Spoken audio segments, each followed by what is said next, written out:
నమస్కారం అండి. నా పేరు డాక్టర్ ఆర్ఎంపి శెట్టి. కన్యా రాశి వారికి జనవరి మాసం 2026 సంవత్సరంలో మాస ఫలితం ఎలాగుంటుందో తెలియజేస్తున్నాం. ఇది తెలిపే ముందు నూతన సంవత్సరపు శుభాకాంక్షలు. మీరందరూ కూడా అష్టైశ్వర్యాలు పొందుతూ ఆరోగ్యంగా ఉంటారని విశ్వసిస్తూ ఆ భగవంతుడిని ప్రార్థిస్తున్నాను.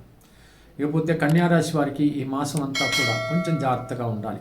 ఆరోగ్యం బాగానే ఉంటుంది, ఆర్థిక పరిస్థితి కొంచెం అటునిటుగా ఉండేటువంటి పరిస్థితి, కానీ ఏమాత్రం కూడా సందేహించాల్సినటువంటి అవసరం లేదు.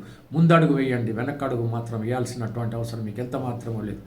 జనవరి నుండి మీకు చాలా అద్భుతమైనటువంటి కాలం రాబోతుంది. కాబట్టి ఈ జనవరి వరకు మాత్రం కొంచెం జాగ్రత్తగా ఉండడానికి ప్రయత్నించండి. మీకు ఇంట్లో మాత్రం ఎటువంటి గొడవ రాకుండా చూసుకోవాలి. భార్యాభర్తల మధ్యన సఖ్యత ఉండాలి, ప్రేమ అభిమానం ఉండాలి. ఒకరినొకరు అర్థం చేసుకునేటువంటి పరిస్థితులు ఉంటేనే ఇల్లు ప్రశాంతంగా గడుస్తుంది. పెద్దలు కూడా మిమ్మల్ని ఆశీర్వదించేటువంటి పరిస్థితులు ఏర్పడతాయి. పిల్లలు మిమ్మల్ని ఎట్టి పరిస్థితుల్లోనూ వాళ్ళ చదువులు చదువుకుంటారు, విసిగించరు.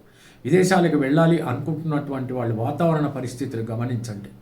అర్హత ఉంటే తప్పకుండా ప్రయత్నించండి, వెళ్ళేటువంటి పరిస్థితులు మీకు ఉన్నాయి. ఇకపోతే వ్యాపారస్తులు కనుక తీసుకున్నట్టే అధర్మబద్ధంగా మీరు నడుచుకున్నటువంటి పరిస్థితుల్లో మీ వ్యాపారం కుంటుపడేటువంటి అవకాశాలు లేకపోలేదు. శనైశ్చరుడు మిమ్మల్ని గమనిస్తూ ఉన్నాడని మాత్రం మీరు తెలుసుకోవాలి. కోర్టు కేసులు ఉన్నటువంటి పక్షంలో శనైశ్చరుడికి నమస్కరించి బగళాముఖి మాతని పూజించి తర్వాత మీ కోర్టు కేసులు పూర్తి చేసుకోవడానికి ప్రయత్నించండి. ఒకవేళ ఏ రకంగా చూసినప్పటికీ కూడా ఇంపోర్ట్స్ ఎక్స్పోర్ట్స్ మాత్రం ఏమాత్రం బాగుంటుంది అని అనుమానపడి ఆ వ్యాపారాన్ని ఆపుకోవద్దండి. చలనచిత్ర రంగం కూడా అద్భుతంగా కొనసాగుతుంది. కళారంగాలలో ఉన్నటువంటి వాళ్ళకి అద్భుతమైనటువంటి కాలంగా ఈ మాసం మనం పరిగణించవచ్చు. గాయకులకు కానీ రచయితలకు కానీ అందరికీ బాగుంటుంది.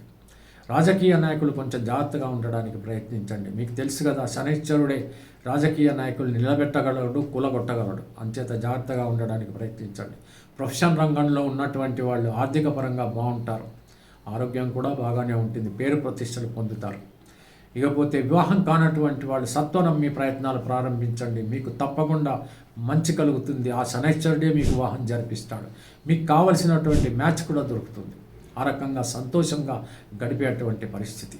విందు వినాదాల్లో శుభకార్యాల్లో పాల్గొంటారు. అమితంగా ఎక్కువగా మాట్లాడి మాత్రం అవమానాల పాలు కావద్దు. మితంగా మాట్లాడి మిమ్మల్ని వాళ్ళు పొగిడేలా చేసుకోండి. అందరినీ ఆకర్షించడానికి ప్రయత్నించండి.